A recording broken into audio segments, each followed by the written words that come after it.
Ilang kilo po ang laman nito, ma'am? 20 kilos. Mamaya lang, ubus na yan. Dati lang ako labandera. Ngayon, naisip ko, hindi sapat sa mga anak ko, 3 anak ko. Hindi kasya. Hindi Kaya kasya. naisipan kong magtinda. Tinudumog at pinipilahang karinderya sa Tondo, Manila since 1987. Paano ba naman hindi? Sa halagang 25 pesos, may munggo ka na hindi tinipid sa lasa. Samahan mo pa ng lechong kawali ay talagang solve ka. At napakadami pang ibang pwedeng pagpilian dito. Tulad nitong Nilaga, tilapia, adobong baboy, chicken curry manok, curry. tokwat baboy, pritong manok, putok batok. at kung pupunta ka, ay agahan mo na. Kasi ilang oras lang ay ubus na ang paninda nila. Hello po, Nanay Baby. Ano pong binibenta nyo dito? Eto, munggo, nilaga, tilapia, adobong baboy, chicken curry manok, curry. tokwat baboy, pritong manok, putok batok, tsaka munggo. Ano yung bestseller nyo dito, ma'am? Munggo, tsaka ito, lahat naman siya mabili. Yung sa ano, ma'am, sa munggo po, magkano presyo? 25, 25 pesos lang isang order. Dito po sa mga lutong ulam, 80, 80 lahat. Opo, Isang nilaga po. 80, 100. Okay, gano'n na po katagal itong tindahan nyo, ma'am? Ay, 38 years na. 38 years. Okay, ano oras po kayo nag-open dito? Nung alas 9, pero pa isa-isa pa lang ang luto. Pag ganitong oras, kumpleto na siya. Araw-araw po kayong open. Araw-araw. Paano po nagsimula itong ano nyo, karinderya nyo? Dati lang ako labandera. Mm. Ngayon, naisip ko, hindi sapat sa mga anak ko, 3 anak ko. Hindi kasya. Hindi Kaya kasya. naisipan kong magtinda. Sige ma'am, pa-order nga po ako ng munggo nyo. Munggo. Opo. Ano po? Balot kakain. Kakain po. Tsaka isang lechong kawali. Lechong kawali.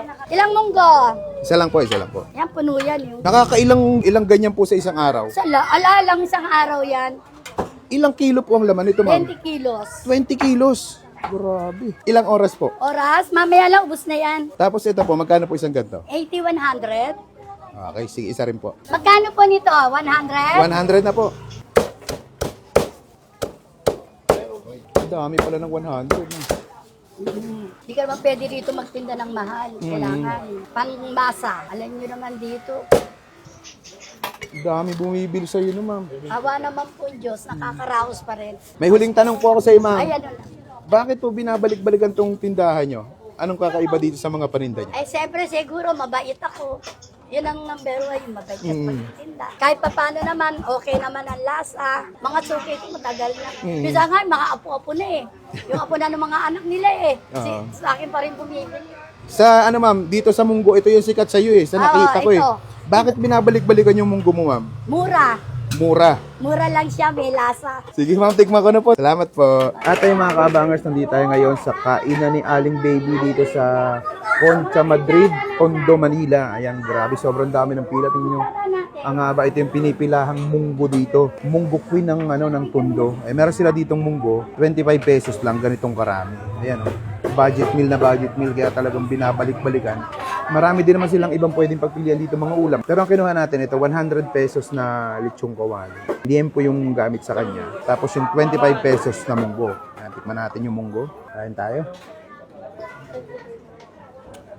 Ayun, grabe. Kaya naman pala pinipilahan to ng mga tao. Munggo pa lang, kahit walang anong sahog, malasa yung munggo nila. Sarap. Okay. Ayun. Oh, grabe.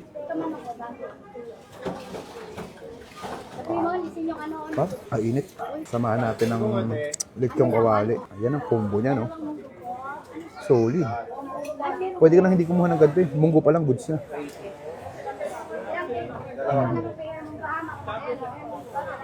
Lutong.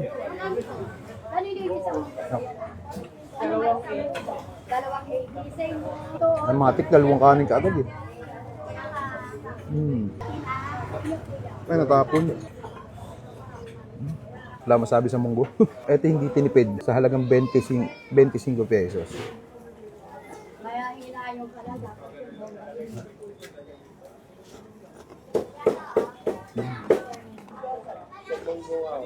Sarap.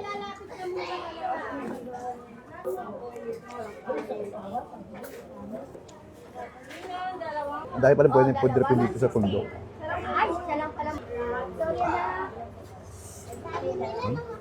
Init. Order pa ako ng munggo, nabitin ako. Dahil na kayo dito kay Aling Baby. Queen of Munggo dito sa Tondo. panalo.